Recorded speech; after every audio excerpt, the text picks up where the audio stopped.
Welcome to BK Academy of Chess. This is Black Knight. It's white to move. How should white play? Let's take a look at this. In our first video of this series, if you have not seen it, I advise to do so. We learned to count the squares. We look at this path to H2. It takes white 1, 2, 3, 4, 5, 6 moves. And it takes black 6 moves to set up for the promotion. So it looks like white can hold the position. Let's take a look at this. And he does. However, black could have played better. Let's bet up. Right here, how should black play? He should push the pawn. This adds an extra move to white because now he has to move his king to G2 instead of G3. However, black still sets up the position in the same amount of moves. And black holds the position and gets the draw. Now let's see what happens if we place the rook behind the pawn. This is always preferable because the pawn cannot leave the king or the rook will take it. And that's why white can win this position. Last time black pushed his pawn to G3 when we had our rook on D1, but here he cannot. So this gives us time for our king to catch up. And we don't have to move the king to H2 because we can just take the pawn.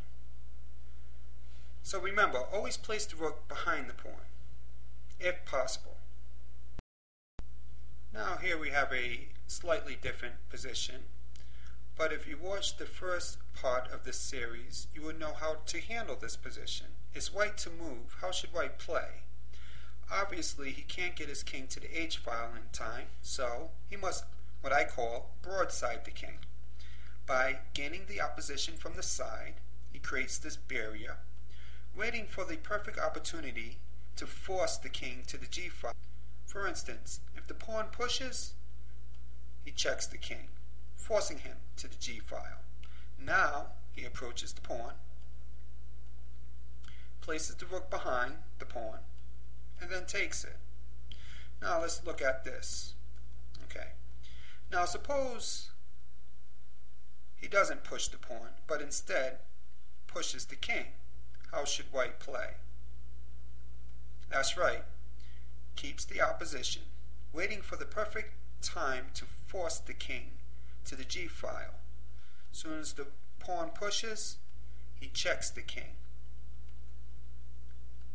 Keeps the opposition while approaching the pawn. Then he attacks the pawn. Places the rook behind. Now, what should white do? I hope you didn't say take the pawn. That would be a draw. Give the king some breathing room.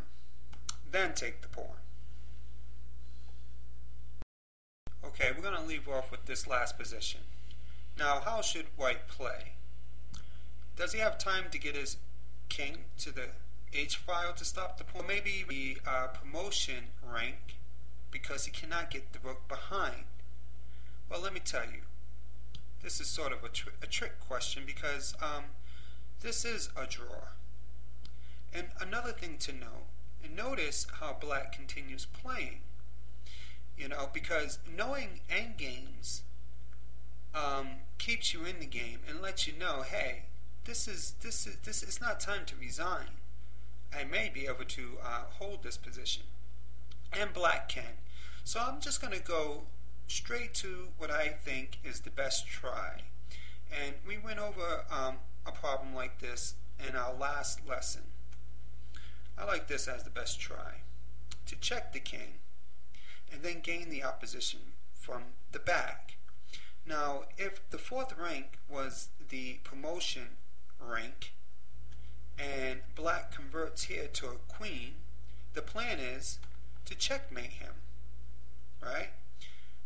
So, white holds this position by checking the king and keeping the opposition from behind, waiting for the moment to checkmate. Now, how can white, I told you this was a draw, so how can white get the draw here? That's right, he converts with a knight to check the king, and he gets the draw. I hope these videos help out your endgame. You need to know how to play these positions, because if you allow black to get the draw when you're up a rook, let me tell you, you're going to have a bad day. Thanks for tuning in.